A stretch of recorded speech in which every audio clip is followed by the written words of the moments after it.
Hi, I wanted to give an explanation of essential question number 1 that was given on April 23rd, 2012. So let's go ahead and start off with the first question. You have a company that produces bumper stickers, and what we're going to be doing here in red is taking a loan in order to have some extra cash on hand, interest-free. And this should be one of the more common kind of questions we have for right now. So what you're doing is you're getting some cash, and that shows as an increase in assets.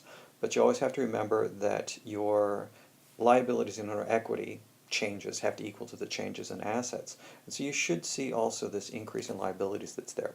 So that's the part that changes on the balance sheet. You should see nothing on the income statement, but balance sheet changes flow over into cash from operations in two parts, either from investments or finance. This is borrowing, lending, that's the finance component. And please note that you saw an increase in cash, so you'll see this as an increase in cash from finance over here. And that should go ahead and solve out question number 1 for you. Question number 2, during the night someone breaks your building and steals a $5,000 sticker printer. Okay, so this one starts to be kind of tricky, and we'll probably give a couple of answers as saying that this is all correct. So the first thing that could be is you could say, all right, this is something that totally happens on the balance sheet. We'll go ahead and say that there's a decrease in assets, that's the machine, and also a decrease in owner equity. Please note, no cash then goes on here. So that's a possibility. Another thing that you may go ahead and put it as is this results in an increase in some kind of expense that's right there, which means a decrease in net income and a decrease in cash from operations. So I'm going to guess that probably either one of those two is acceptable, but the balance sheet one seems a little bit better.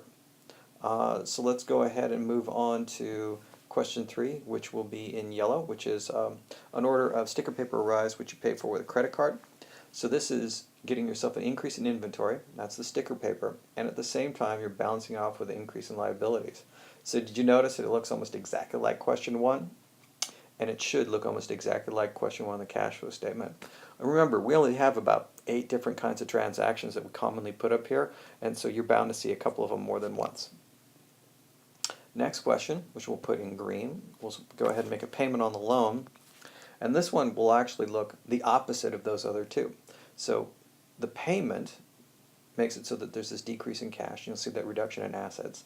But you also counterbalance it with the decrease in liabilities that's there. Well, change in assets equal change in liabilities, but you're also going to see this decreases there because of a change in cash from finance. Just remember what the principal payment part shows up in the finance. And then let's go ahead and move over to blue for the next one. Decrease the price of your stickers and sales increase as a result. Okay, so let's go ahead and have it so that we know that some revenue is also increasing here. And we also know some operating expenses are increasing, but we don't know which way net income is going to go. So this is kind of an unknown direction right here on net income, and we'll also have this unknown direction go on from cash from operations. And I think it's kind of an accurate assessment what would go on there. So it looks like the next thing is that we're going to go ahead and get that new sticker machine that's in here. And, oh, that was an interesting stray mark. The sticker machine will be an increase in your fixed assets, and it will also be a decrease, in your current assets, the cash that's sitting around right here.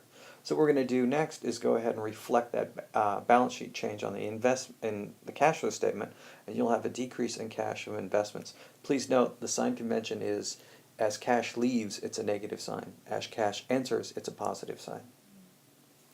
So let's aim for purple now for the next one. You decide to expand your operation and rent out the building in the next door current location. Make sure that this isn't necessarily a lease, which has some asset and liability stuff here. But what you're seeing is that there's an increase in expenses, which result in a decrease in net income, and what you'll have is a decrease in cash from operations. And please note, this looks almost exactly like one of the possible answers to question 2. And then the final answer, we'll go ahead and put this one in black. You decide to cash out your partner of the firm, pay him cash for his ownership share, making the company a sole proprietorship. So what you're doing here is saying, look, I'm going to get rid of this other owner. I'm going to give him some of the cash that's in the firm, so you're going to decrease some cash that's in the firm's assets and balance it off with a decrease in some of the owner equity. So changes in assets equal to changes in owner equity. It gets echoed over in the cash flow statement, and changes in owner equity commonly take place right here in cash from finance. And so what you'll see is because there's cash going out, there's a reduction in cash from finance there. And so there you go. Here's a quick explanation to essential question number 1 that was given on April 23rd, 2012.